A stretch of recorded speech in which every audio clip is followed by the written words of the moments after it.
রাজধানীর নিকটবর্তী ঢাকার ধামরাইয়ে শশা চাষ করে অভাবনীয় সাফল্যের এক দৃষ্টান্ত স্থাপন করেছেন রোয়াইল ইউনিয়নের চরসুঙ্গর গ্রামের কৃষক আবুল কালাম। আধুনিক মালচিং পদ্ধতিতে শশা চাষ করে ভাগ্য বদলে গেছে তার।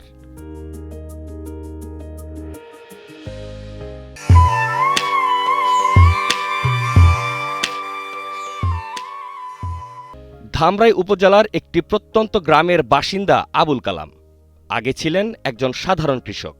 মৌসুমি ফসল চাষ করে সংসার চালাতে হিমশিম খেতে হতো তাকে।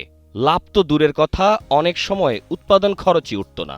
এমন অবস্থায় কৃষি অফিসের পরামর্শ ও বিভিন্ন প্রশিক্ষণের মাধ্যমে তিনি সবজি চাষের দিকে ঝুঁকে পড়েন। বিশেষ করে শশা চাষের সম্ভাবনা দেখে শুরু করেন পরীক্ষামূলক চাষাবাদ।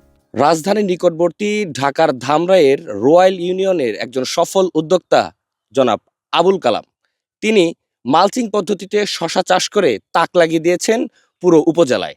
আজকে আমরা তার সাথে কথা বলবো, জানবো তার এই কৃষিকাজের পেছনের গল্প। কৃষি সংগ্রামের ভিতরে আগে করতাম নর্মালভাবে চাষ করতাম, কোনো মালচিং করতাম না।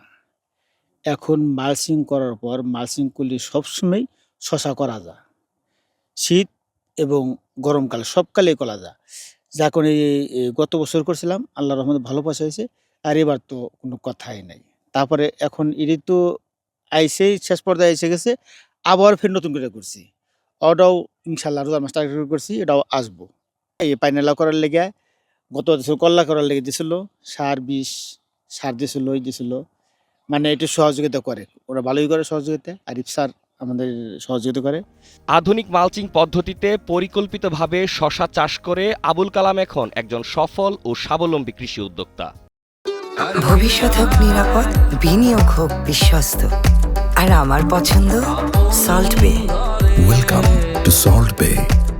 তার এই সাফল্যে শুধু নিজের পরিবারের আর্থিক সচ্ছলতাই এনে দেয়নি, বরং এলাকার বহু বেকার ও ক্ষুদ্র কৃষকের জন্য অনুকরণীয় দৃষ্টান্ত হয়ে উঠেছেন।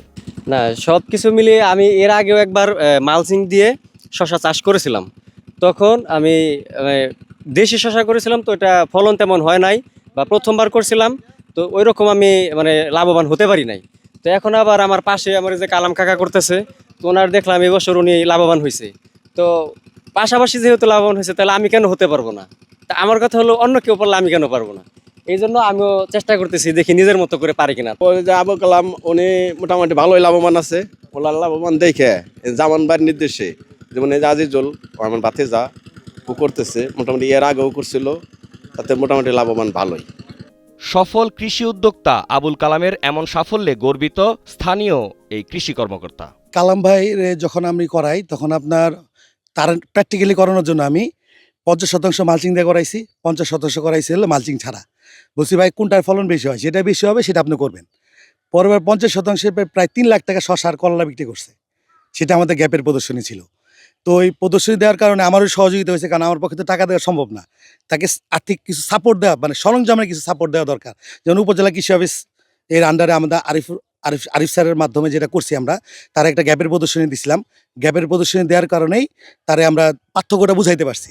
সফল কৃষি উদ্যোক্তা আবুল কালামের সফলতার উৎকর্ষের আলো পুরো উপজেলায় ছড়িয়ে যাবে, এমনটাই প্রত্যাশা উপজেলা কৃষি কর্মকর্তার। তো আবুল কালাম আমাদের একজন মডেল কৃষক হয়েছেন, এবং ওনাকে ফলো করে উনি আমাদের যেভাবে কথা শুনেছেন, সেভাবে আমরা আশা করছি আবুল কালামের মতো তার এই ছোঁয়া এবং তার এই উৎকর্ষতার যে আলো ছড়িয়ে যাবে আমাদের রয়্যাল ইউনিয়ন থেকে শুরু করে ধামরাই উপজেলার অন্যান্য সকল ইউনিয়নে।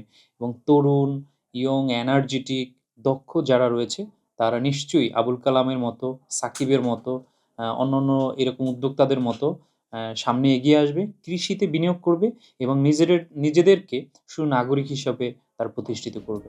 ধামরাইয়ের চরসুঙ্গর গ্রামের এই কৃষকের সাফল্য এখন পুরো এলাকায় আলোচনার বিষয় হয়ে উঠেছে। আধুনিক প্রযুক্তি ব্যবহারে কৃষিতে যে নতুন সম্ভাবনার দুয়ার খুলেছে আবুল কালাম, তারই উজ্জ্বল উদাহরণ।